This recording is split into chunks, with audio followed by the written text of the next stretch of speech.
Hello, once again, I'm Doc Rotten, and this is Horror News Radio, the official Gruesome podcast, magazine podcast. We're getting off to a good start. Back with me again are the scariest, goriest, bloodiest co-hosts on the net. And tonight we're reviewing The Conjuring, The Devil Made Me Do It. That's the third in the Conjuring films and the eighth in the Conjuring franchise. And it finally hit. It was supposed to have come out last August, I believe. Of course, 2020 happened. And we're finally getting to see it here. 1st of June, 2021. Let me introduce the rest of the crew before we get to the review.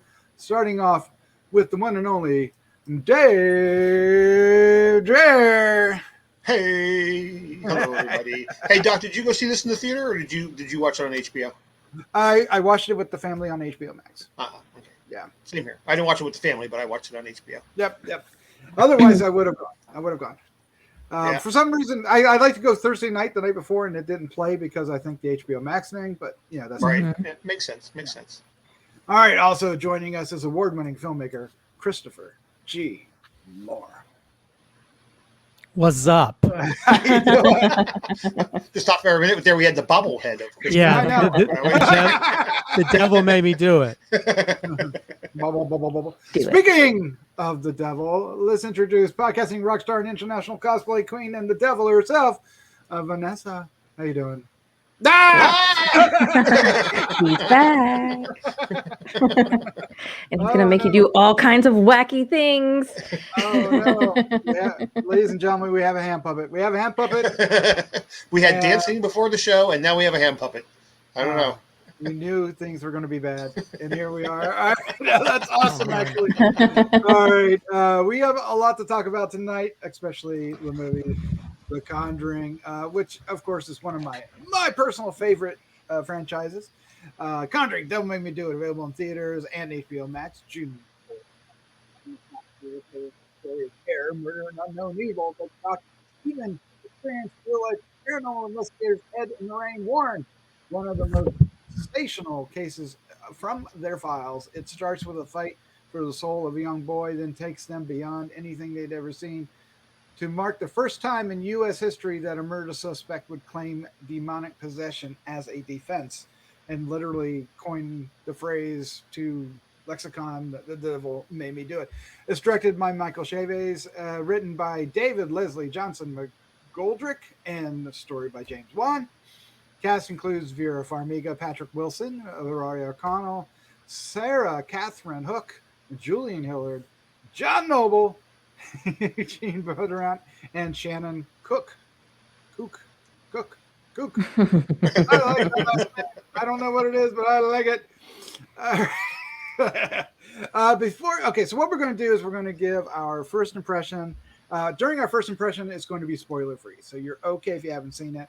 Then when we get into discussion, it'll go full spoilers. We're going to dive into it, and then we're going to round things out with our final thoughts, our score 1 to 5, and our favorite scene. But before we get started, Vanessa, we did but Spiral a few weeks back, and you have some interesting news to share about that. I do. So our fellow horror fans over at Messed Up Puzzles, we're doing a Spiral giveaway. So I entered online and I won. Hey, what do you know? Yay! So I wanted to show off a little swag that I got that they sent me, which I thought was really cool. I got a Spiral backpack, which when I first saw it, I didn't expect that. So you're probably going to see me on the streets with this. Now the gun will know right where to. The gun will know right where to aim. That's perfect. That's right on the Spiral. And if they don't buy that, then they will buy the shirt that they sent me. A new game begins. Oh, and Spiral there again. Nice. And Spiral, and they threw in one more too. Their very own Messed Up Puzzle shirt. I like this one. Yes. Nice. That'll be fitting for tonight. That's kind of devilish, right? Flames from hell. Yeah. Thank you to them. That was a cool prize pack. Congratulations on winning. Thank you. All right. Should we dive into our movie this week? Yeah. Let's do it. Ready? All right, so let's give our first impression. Since you are up, why don't you just take the floor and give us your first impression of The Conjuring, The Devil Made Me Do It. Okay, well, I'll let you know I watched this at home too, and I felt like that was probably a disservice to this movie because as I was watching, I kept thinking to myself, man, I really wish I was in the theater watching this. It needed to be darker, it needed to be big. The way that it was shot was just something that needed to be in theaters, seen in theaters to be fully experienced, I think. But that being said, I still had a great time. I love these movies. This one's probably the wackiest of them all. I'll say that goes way off script, maybe even more than than the second one, than the one that birthed the nun. But I had so much fun with this movie. I love Patrick Wilson and Vera Farmiga. They own these roles. I think this is the last time we're going to see them, and that makes me really sad because I could just follow them as this couple forever. I think they do such a great job. They have such great chemistry together, and really that's what makes the movie work, is their chemistry and them kind of holding the story together. And I looked up the original case too because I was so interested to see how real this was, how true the movie was going to be to it. And some of it is, and I won't go too spoilery. I'll share the true story at the end. How about that? When we go spoilers, because I don't want to mess anything up. But it's interesting to see what they actually do and what they put in the movie. And then one of my favorite things too, and I'll stop rambling after this. One of my favorite things is when they play the footage not the footage or the audio at the end of the movies from what actually took place. Yes. Just a nice little bow on top to really freak you out in the end. Yeah, sometimes I don't even like to listen to that. Like, I know, because that's the real stuff. Keep it all fantasy. All right, Dave Right. Dreher, you are up next, sir. What was your first impression of The Conjuring, The Devil Made Me Do It? Well, I'm kind of like Miss Vanessa there. I had a really good time watching this. I really don't like devil movies.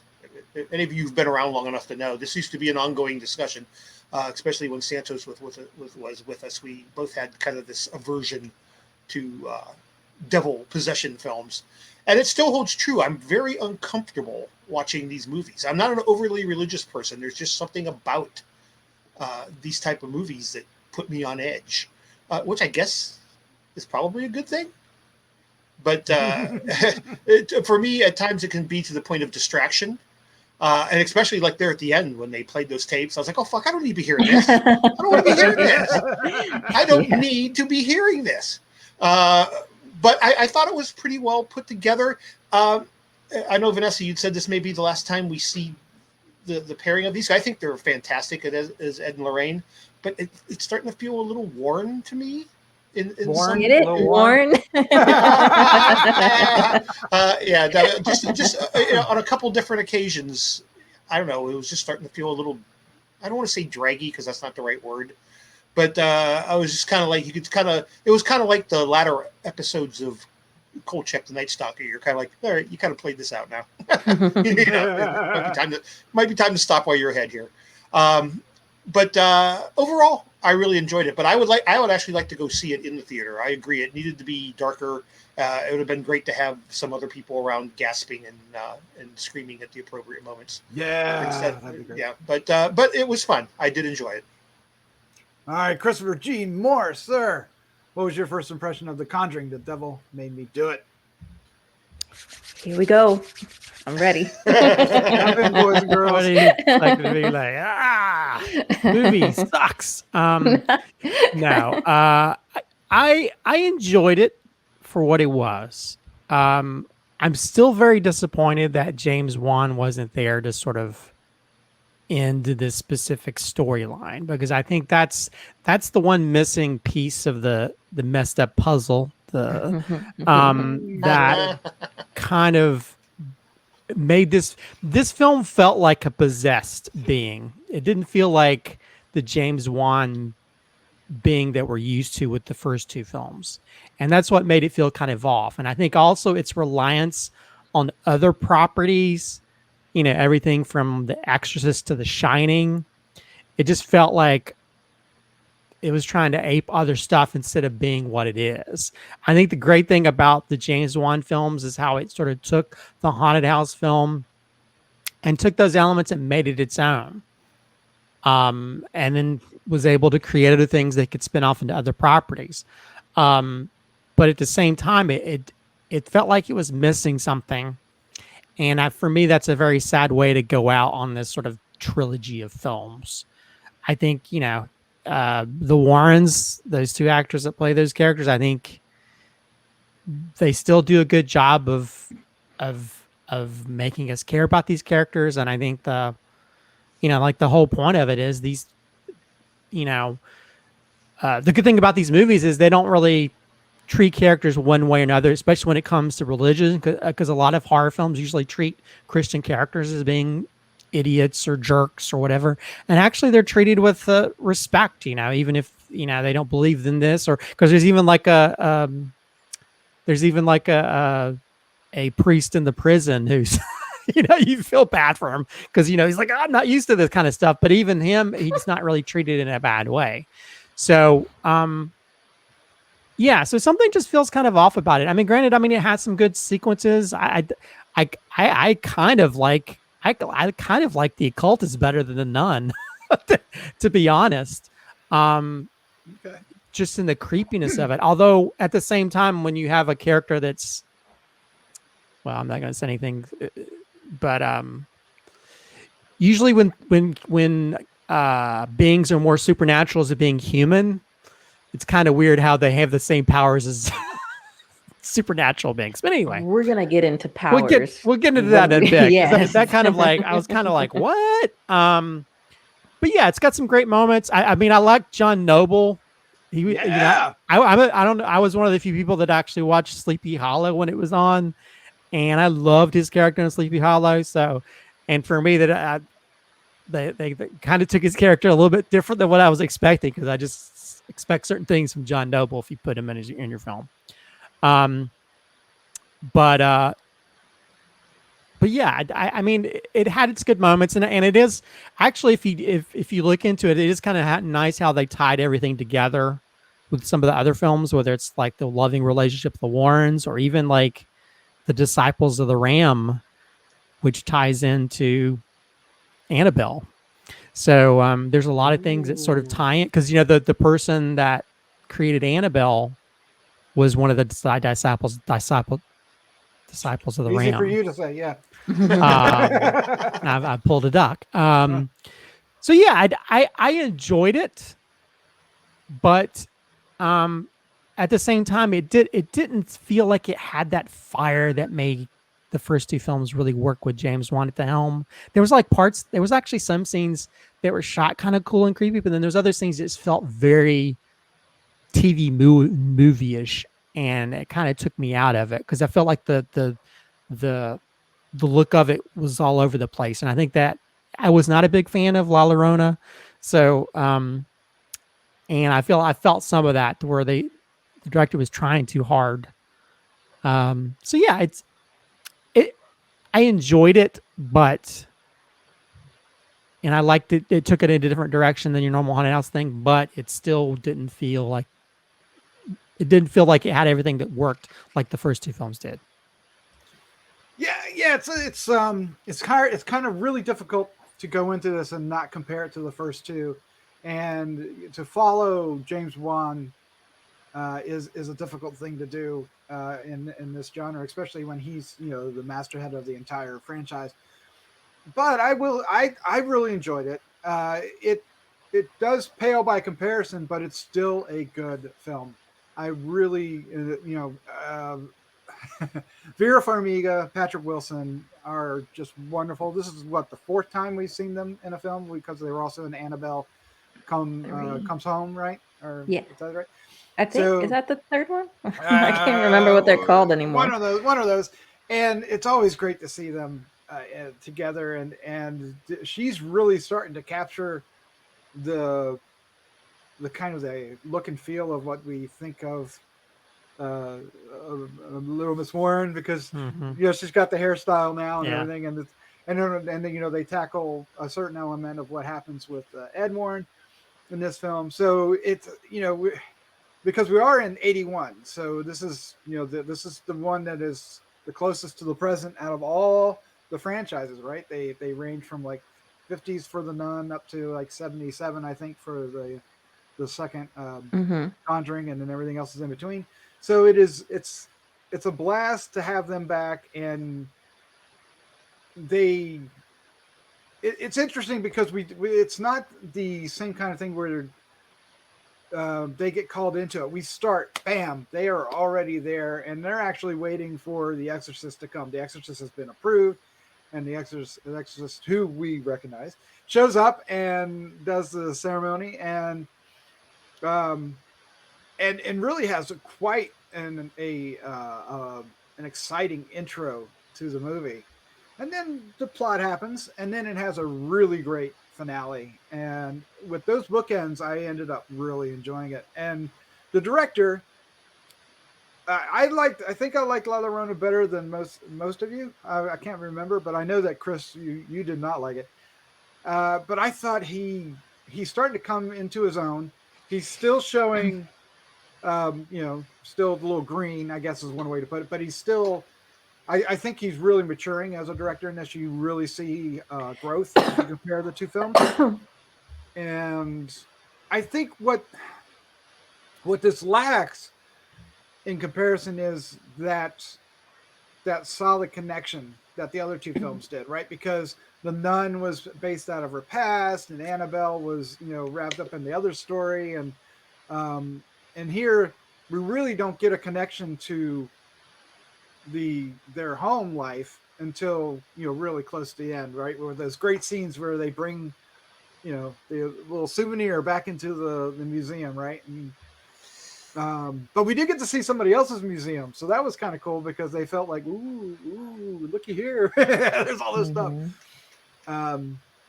So in the end, I really enjoyed it, and I agree. I missed out by not seeing it in the theater, but I want to go find time to do so. It definitely should, and of course, it beat out A Quiet Place 2, so it's really kind of cool that the number one and number two films are both horror films, and they're neck and neck racing for the number one spot, and that's what a great time to be a horror fan, and it's not going to let up throughout the summer. Let me tell you, we've got some stuff coming our way all the way through October. So good stuff. And we're going to see a film from James Wan. We're going to see a film from what's the Last Night in Soho, Christopher? Who's that? Edgar Wright. Yeah. That's the one I'm looking forward to most. Absolutely.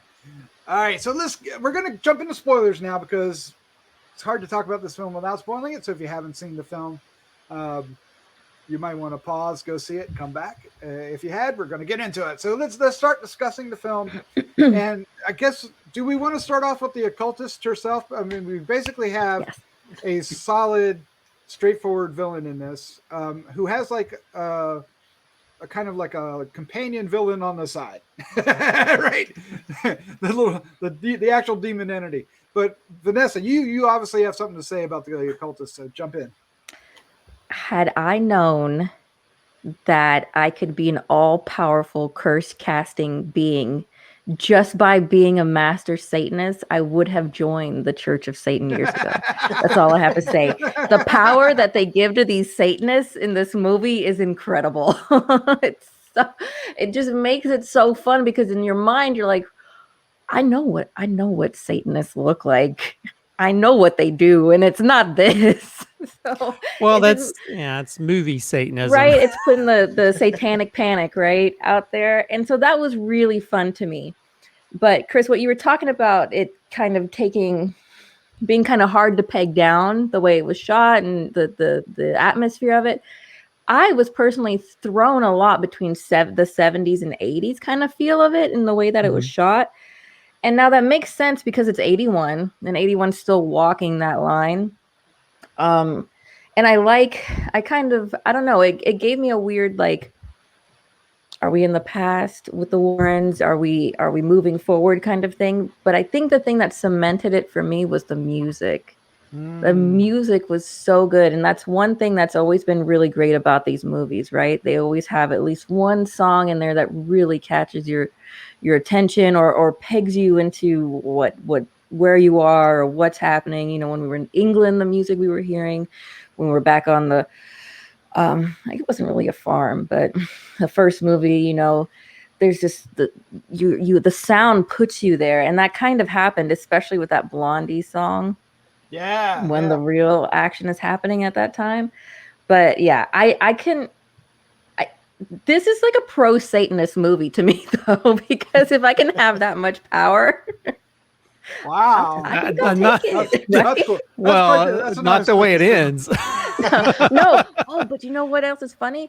So it's the whole time I was like, use your Jesus powers. She's using her Satan powers. Use your Jesus powers.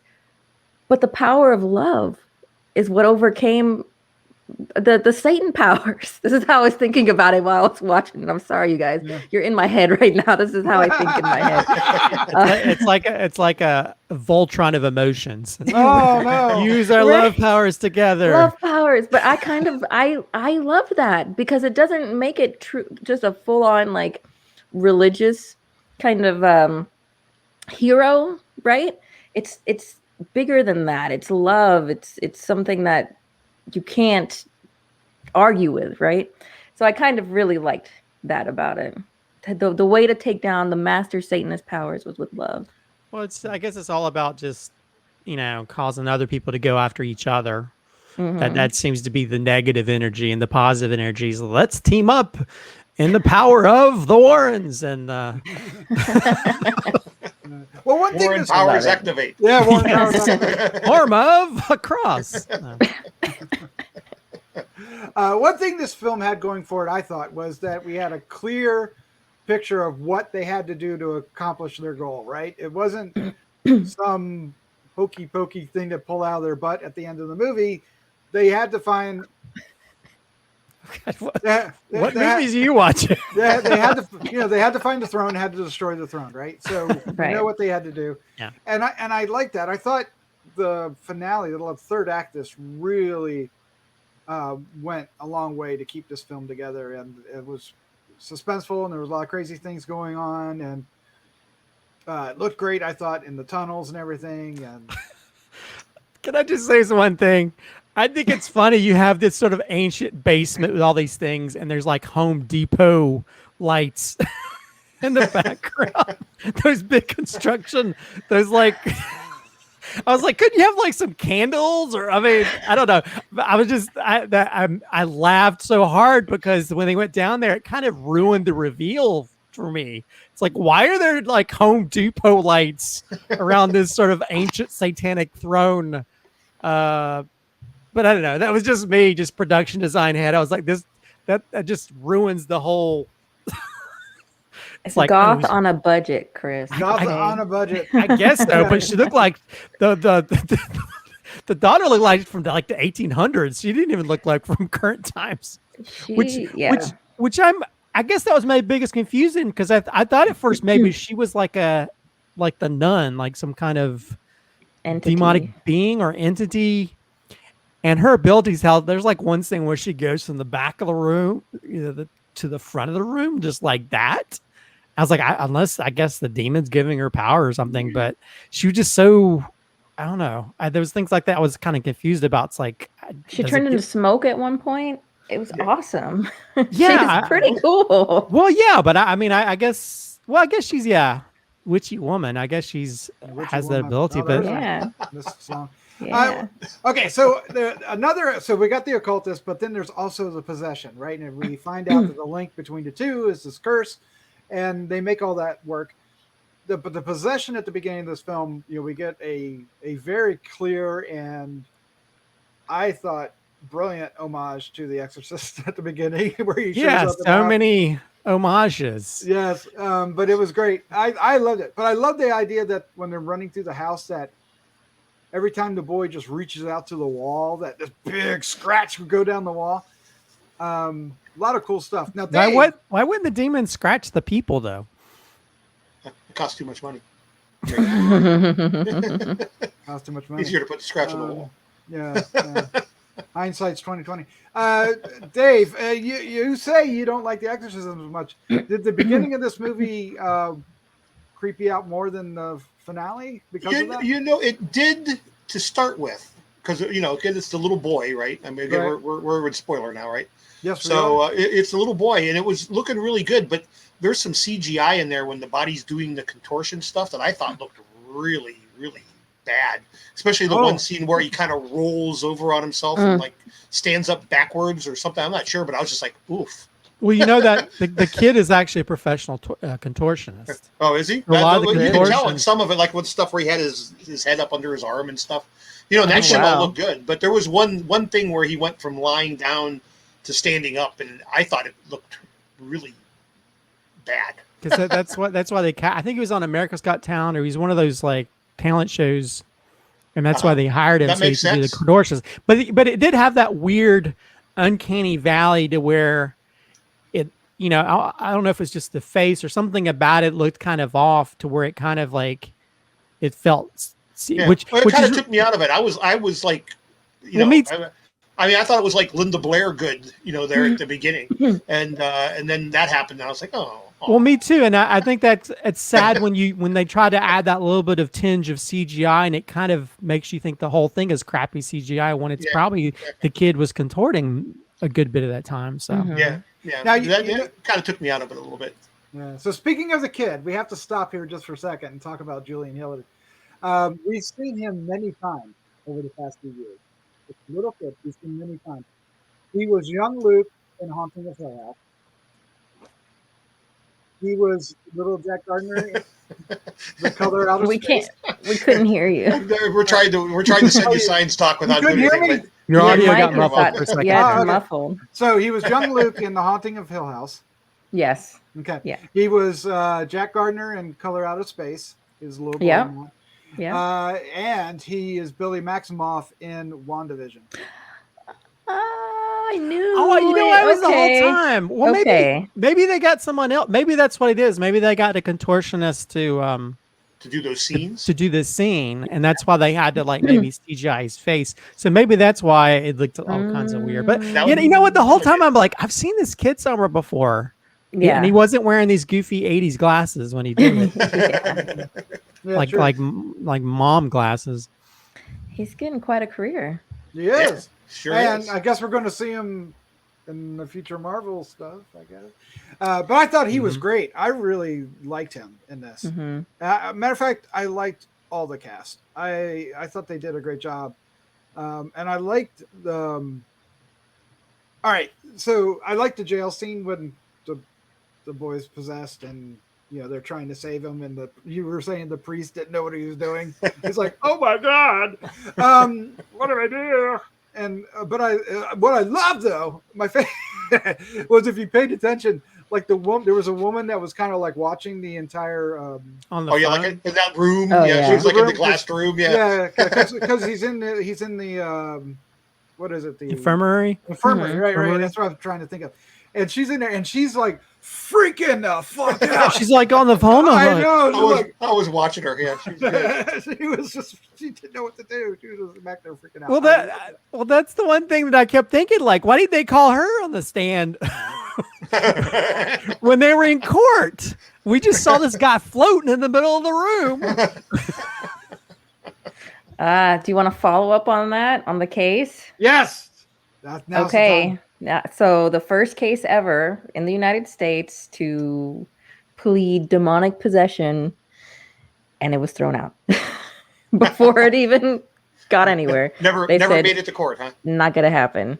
Yeah. So he still got off with manslaughter, though, as you see at the end, but it was not by the basis of demonic possession. Yeah, they said no way. Yeah. And that whole second storyline about Jessica is completely fabricated for the movie. Where they go and get the additional evidence. But that's like one of my favorite parts. I love when Lorraine gets possessed. takes on whatever's happening. Oh yeah. When the whole scene where she goes up to find out that connection between the other missing thing, and that worked out really well. I still don't know if they fully tied that connection together. Oh yeah, they did because they got the files. Right. Yeah, And they had to have what, three victims, right? She had to have 3 victims to do whatever the hell she was trying to achieve. It was 2, right? It was someone to kill and someone to commit suicide. Yeah. Well, there was a third 3. one. There was There's a a third. third I think one. one of them has to be. Oh yeah, that's virgin or right. The something. child, the lover, and the man of God. Yeah, and I forgot about that. Ed was going to be the lover, right? Because or the man of God. Yeah, something like that. But he ended up. Now, what? Okay, so what did we think of that element with him swinging that sledgehammer around? Oh, come on! Why do you not? That was awesome. Why didn't you like that? Because it was just like a bad riff on The Shining, and the whole time I'm just tuned out of this because you're just like, I mean, I think that's my biggest beef with this film is like too many references to other films. There's even a Nightmare on Elm Street 4 reference when he's on the waterbed. It's like which the director even admits that that's a reference. So it's like there's like every time they have these references to other films, I'm like, you're taking me out of it. Make it your own story. You can have like little things that may hint at things, but like the whole thing on them swinging the thing, it was just Jack Torrance all over again, and it just annoyed me. This should not be in a Conjuring film. It needs to be more about their own story, and I think that's the cool thing about what James Wan has done with this. He's created sequences that are just as creepy, if not better, than some of the best scenes out there. That little the clapping thing from the first movie is one of the creepiest things ever, made for one of the creepiest trailers I think ever been made in the history of movies, in my opinion. When you're riffing on another film, you're not adding anything to it. You're just making people like, well, okay, well, Jack Nicholson did it better. So I don't know. I just, that whole scene pulled me out of it because it felt too referential. And for it to be like the big quintessential scene toward the end, it was just a waste of celluloid for me. But that kind of pissed me off, actually, to be honest. Really? Yeah, because I was all in. By that time, I was all in. I was digging it. Doc was loving it. I mean, he was already running through the hedges, right? Basically, except for it was tunnels, right? Yeah. I was all near in. the Home Depot lights. The Home Depot lights. But I loved how it, anyway, I loved how it ended with, destroying the altar. Yeah, the altar. Mm-hmm. All right. The power of love. Let's go ahead and wrap this up. Let's give our final thoughts. Our score 1 to 5 and our favorite scene. But before we do, if you're still watching this review, we want to thank you for hanging out with us. We hope you're enjoying not only this review, but many others that we have on the site. And if you want to help us out, it's really easy and free to do. Just hit the subscribe button or share with a friend, and that does wonders. If you want to leave a comment, we'd love to hear what you have to say. We've been getting some great comments, and we want to thank each and every one of you for doing that.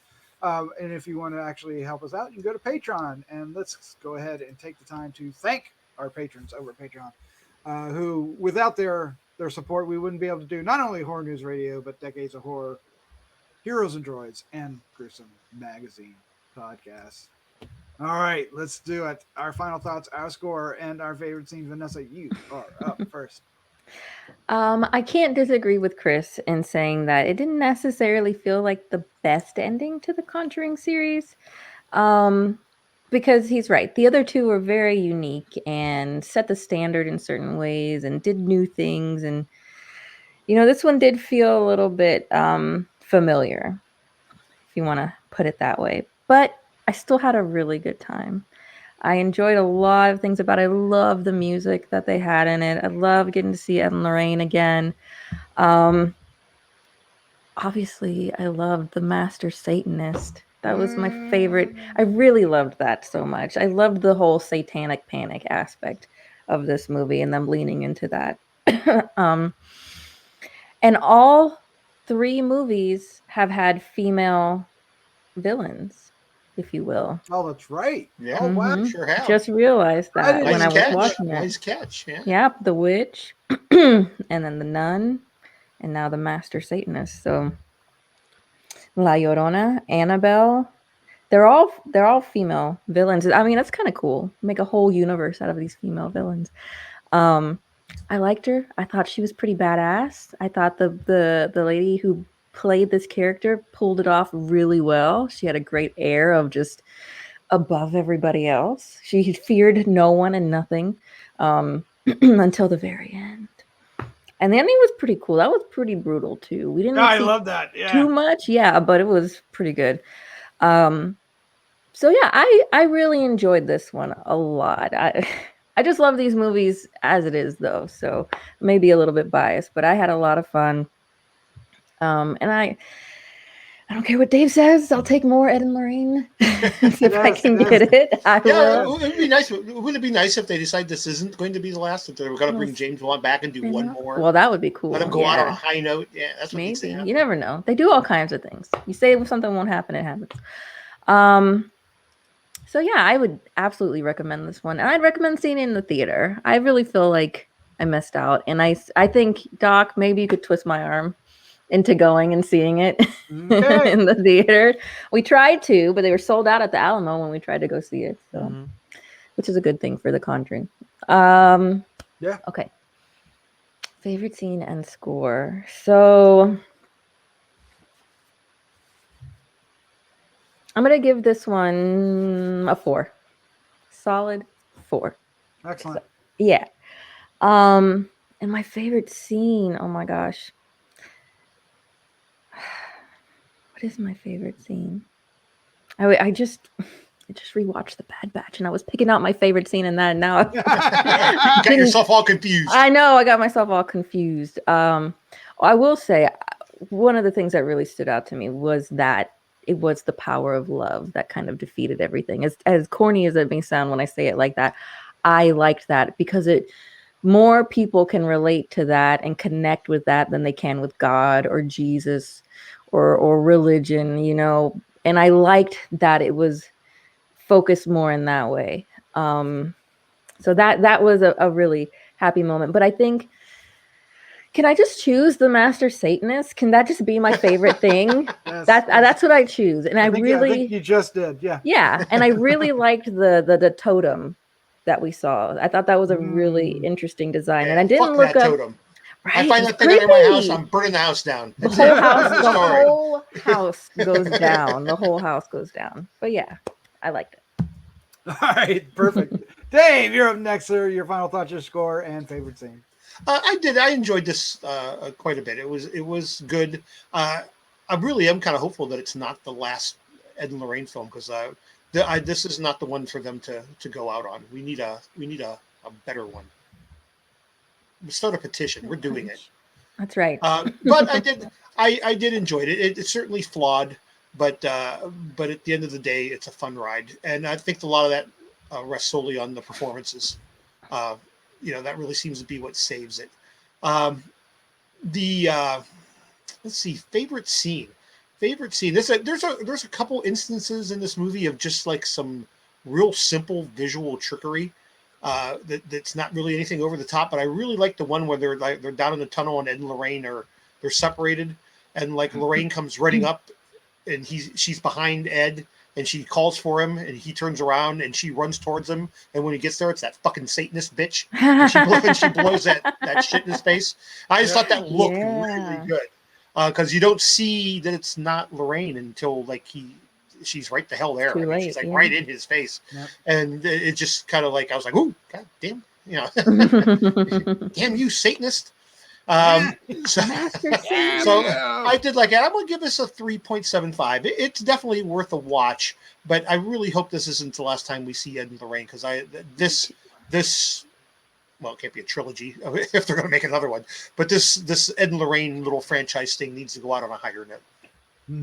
I have a sneaky suspicion we're going to get more. I hope so. More. All right. Christopher G. Moore, your final thoughts, your score, and your favorite scene. Well, The Conjuring 3 has a witch's totem underneath it. No. And that totem that has cursed this film is that James Wan's talent.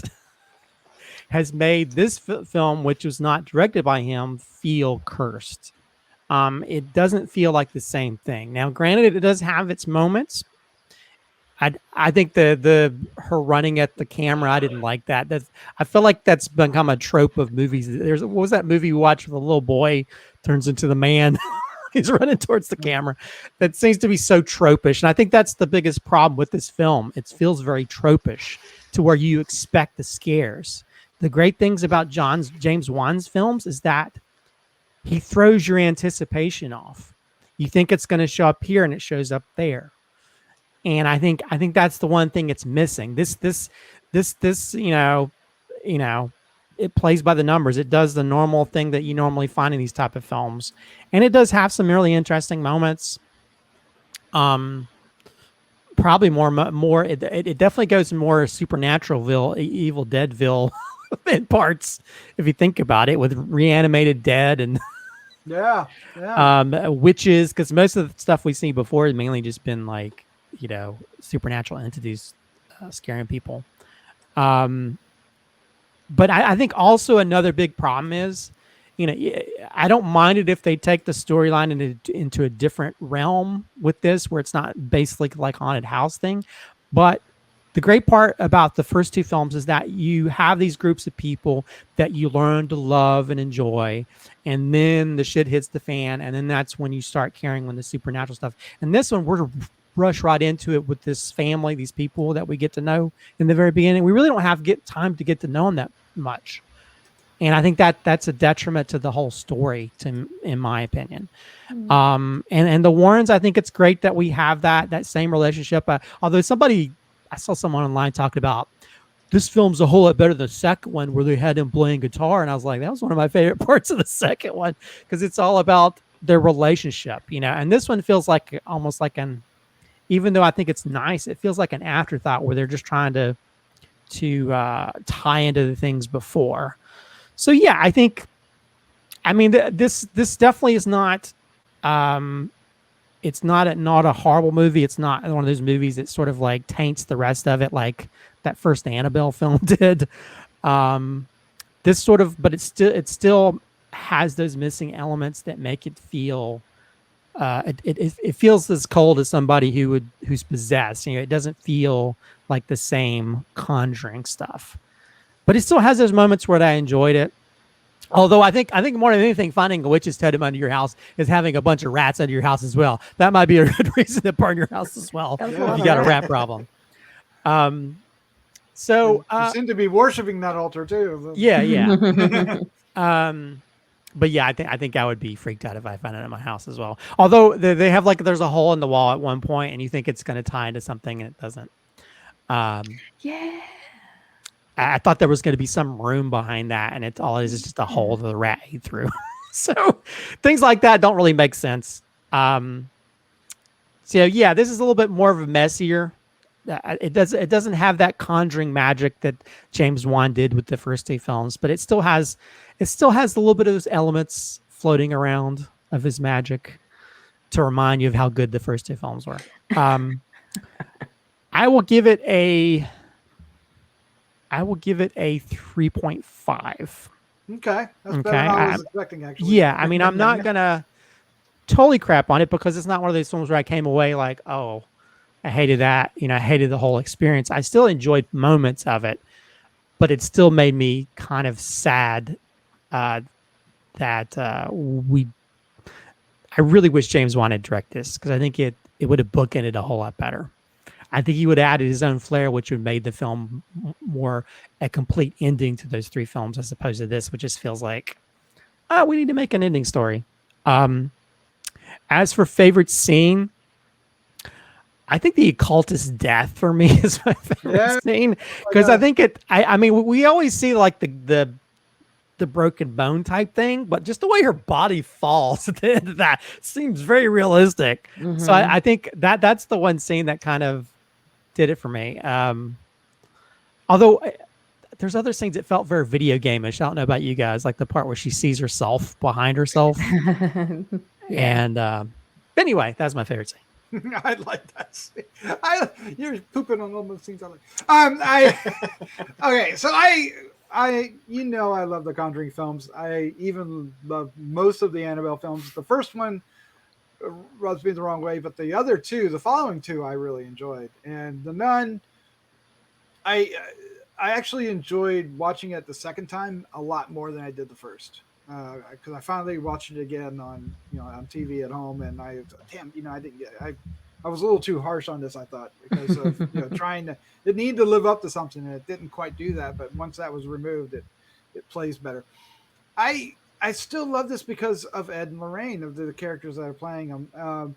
I know that some people have a hard time because it's Ed and Lorraine, and they have a certain opinion of them and their authenticity, but I can separate whatever that is from the cinematic world, and I just love how Patrick Wilson and Vera Farmiga are playing these characters.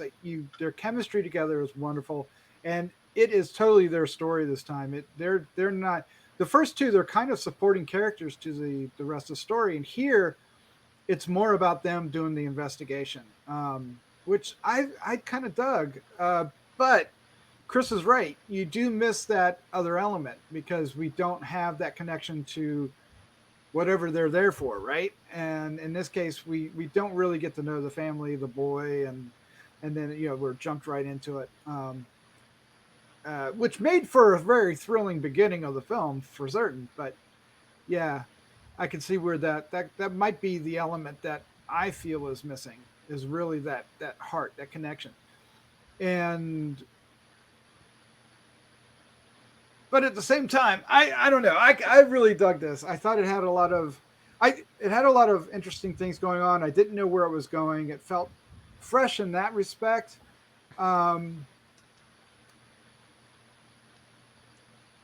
But The Conjuring 2, I know that there always is debate. Is The Conjuring 1 better than Conjuring 2? And I love The Conjuring 2. For me, Conjuring 2 is the better film. And for me, it's actually one of my favorite films. And a lot of times it's just for the actual filmmaking that's in it, as well as the story, because I love the story. I love the guitar bit. That's one of my favorite scenes in it.